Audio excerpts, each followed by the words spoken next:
Today there are a lot of updates from the Lyptsi direction. Here, Ukrainians unleashed massive airstrikes with guided bombs, both on Russian frontline targets and the Russian rear.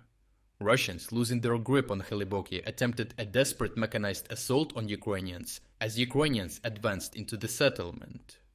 While Ukrainians have little measures to defend against extensive Russian glide bomb strikes, the United States has provided Ukraine with Western GBU-39 guided glide bombs to be able to hit back at Russian forces. The GBU-39 is a conventional bomb equipped with wings that extend the range of the bombs to a maximum of 110 kilometers by allowing them to glide through the air. These wings are also programmable with GPS coordinates and laser guidance kits for precision strikes and circumventing Russian GPS jamming.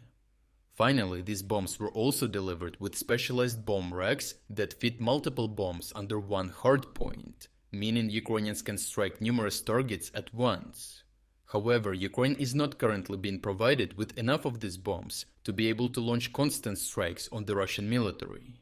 Brigadier General Serhiy Holubtsov said in an interview that to compensate, Ukraine is pursuing a domestic production of these bombs, noting that a Ukrainian variant is currently being developed and is being tested.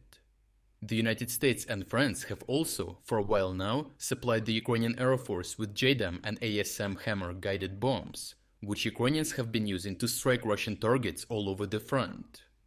Recently released geolocated footage shows a Ukrainian MiG-29 dropping two French ASM Hammer guided bombs on a Russian command post on the international border.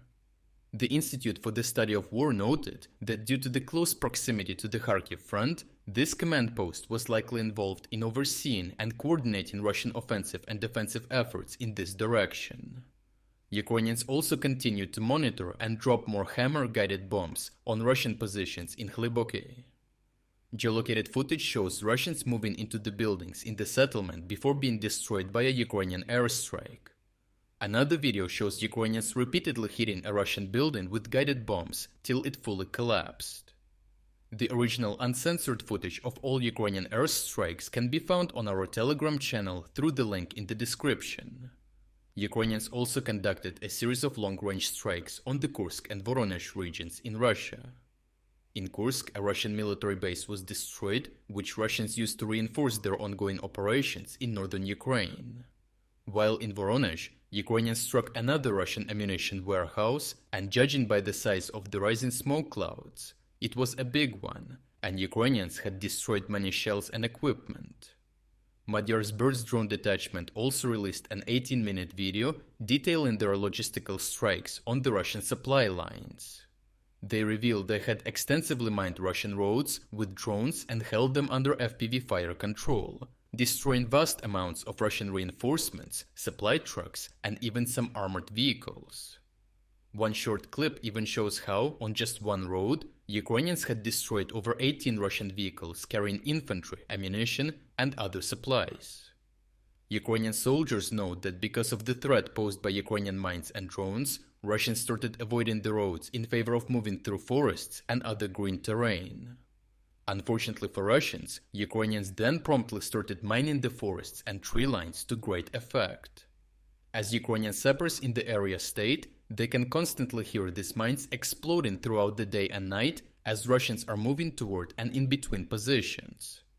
The combined and continued effort of striking Russian frontline and rear positions and severe damage to Russian logistics put Ukrainians in an advantageous position to attack. Geolocated footage released by Russian units reveals that Ukrainians had launched a spearhead attack into Hlyboke. Ukrainians broke through along the tree line, taking control over the river crossing and quickly enveloping the settlement to cut off Russian reinforcements. Russian commanders realized that they were losing their grip on Hlyboke and ordered a desperate mechanized assault to push Ukrainians back out of the town. Despite the high risk of losing their armored vehicles, Russians launched an attack consisting of 5 turtle tanks, mounting infantry on top as further reinforcements. Ukrainians opened fire on the Russian assault with artillery, destroying 3 of the turtle tanks, as well as a platoon worth of infantry with cluster munitions, before they even came close to the settlement. Realizing the breakout attempt had failed and not wanting to meet the same fate, The last 2 turtle tanks retreated back to the international border, along with any infantry that survived the artillery bombardment. The uncensored footage of all ground operations can be found on our Telegram channel as well. Overall, Ukrainian forces effectively used advanced Western munitions, distant mining, and drone strikes to disrupt Russian logistics. This weakened Russian combat capabilities and allowed Ukrainians to establish a foothold in Hlyboke, repelling a desperate mechanized assault in the process.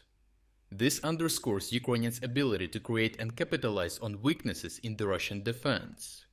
Ukrainians will also be able to continue these effective strikes as domestic production of glide bombs comes online. In appreciation of your continued support, I am pleased to announce to you an exclusive sale on our dual flag collection. Right now, you can get our best-selling items with dual flags at substantial 30 to 40% discounts. If you would like to show your solidarity with our dual flags and support my work, now is an ideal opportunity to make a purchase. The discounts will end in just 10 days. So check out the link in the description, find the flag of your country, and take advantage of this offer before it expires. I truly appreciate your continued support of my work.